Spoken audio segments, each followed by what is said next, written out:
তো ছাত্রলীগ যুবলীগের গুন্ডারা পয়সা কামিয়ে আপনারা বিদেশে পালিয়েছে, তারা তো পরিবেশের তোয়াক্কা করে নাই।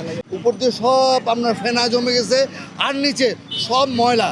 আপনার শোয়ারের সিয়ের থেকেও খুবই খারাপ একটা অবস্থা। চট্টগ্রাম নগরীর প্রায় ৩০০ বছরের পুরনো ঐতিহাসিক আজকার দিঘি রক্ষার দাবিতে মানববন্ধন কর্মসূচি পালন করেছে চট্টগ্রাম বাঁচাও আন্দোলন। শনিবার বিকেলে জামাল খান ওয়ার্ডে আজকার দিঘির পাড়ে আয়োজিত এই কর্মসূচিতে অংশ নেন সংগঠনের নেতাকর্মী ও স্থানীয় বাসিন্দারা। বক্তারা এ সময় বলেন, এলাকাবাসীর পানি ও মাছের অন্যতম উৎস ছিল আজকার দিঘি, কিন্তু দখল, দূষণ এবং অপব্যবস্থাপনার কারণে বর্তমানে দিঘিটি তার অস্তিত্ব হারানোর পথে।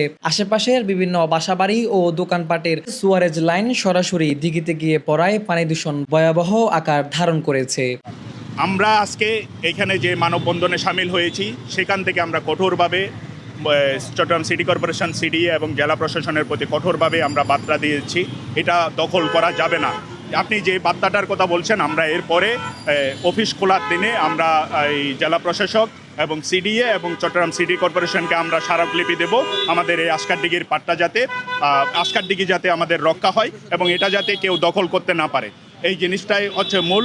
সেই সাথে শুধু আজকারদিঘি নয়, পুরো চট্টগ্রাম শহরে যতগুলো জলাশয় রয়েছে, যতগুলো খাল নদী নালা রয়েছে, এগুলো যাতে দখলমুক্ত করা হয় এবং এটা প্রাকৃতিক এই পরিবেশ বিপর্যয় থেকে পরিবেশকে যাতে রক্ষা করা হয়, চট্টগ্রাম শহর যাতে রক্ষা পায়, এই জিনিসটাই আমাদের মূল দাবি। মানববন্ধনে বক্তারা আরও বলেন, দিঘির বড় একটি অংশ কচুরিপানায় ভরে গেছে। শুধু আজকার দিঘি নয়, চট্টগ্রামের ভেলুয়ার দিঘি, রানীর দিঘি এবং কুলসির দিঘি সহ অনেক ঐতিহ্যবাহী জলাশয় দখল ও ভরাটের কারণে সংকটে রয়েছে। এখানে হাজার হাজার মানুষ গোসল করত, তারা বিভিন্ন রকম বিনোদনও হতো, এখানে বর্ষি প্রতিযোগিতা হতো, অনেক কিছু হতো।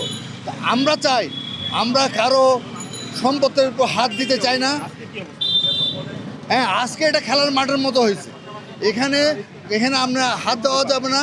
উপর দিয়ে সব আপনার ফেনা জমে গেছে, আর নিচে সব ময়লা। আপনার শোয়ারের সিয়ের থেকেও খুবই খারাপ একটা অবস্থা। আর আজকার দিঘিতে যারা অবৈধ স্থাপনা নিষ্কাশন করছেন, তাদের পাইপ যাতে কেটে দেওয়া হয় এবং মেয়র মহোদয় অলরেডি ঘোষণা করেছেন উনি এখানে একটা ওয়াকওয়ে করবেন। সেই ওয়াকওয়ে করার দাবি নিয়ে আমরা মূলত, এবং যারা ভূমিদস্যুরা চোখ তাকিয়ে আছে আজকার দিঘির দিকে, কাজীবাড়ি মসজিদের দিকে, তাদেরকে মূলত টার্গেট করে সৌরভীয় পালের উদ্যোগে আজকের এই আয়োজন করেছে। মানববন্ধনে সভাপতিত্ব করেন চট্টগ্রাম বাঁচাও আন্দোলনের প্রধান সমন্বয়কারী সৌরভপ্রিয় পাল। বক্তারা সিটি কর্পোরেশন, সিডিএ, জেলা প্রশাসন ও পরিবেশ অধিদপ্তরকে সমন্বিতভাবে উদ্যোগ নেওয়ার আহ্বান জানান। পাশাপাশি চট্টগ্রামের নদী, পাহাড়, খাল, দিঘি ও জলাশয় দখলমুক্ত করতে প্রশাসনের কার্যকর পদক্ষেপ দাবি করেন তারা। আরাফাত হোসেন, চট্টগ্রাম সংবাদ প্রতিদিন।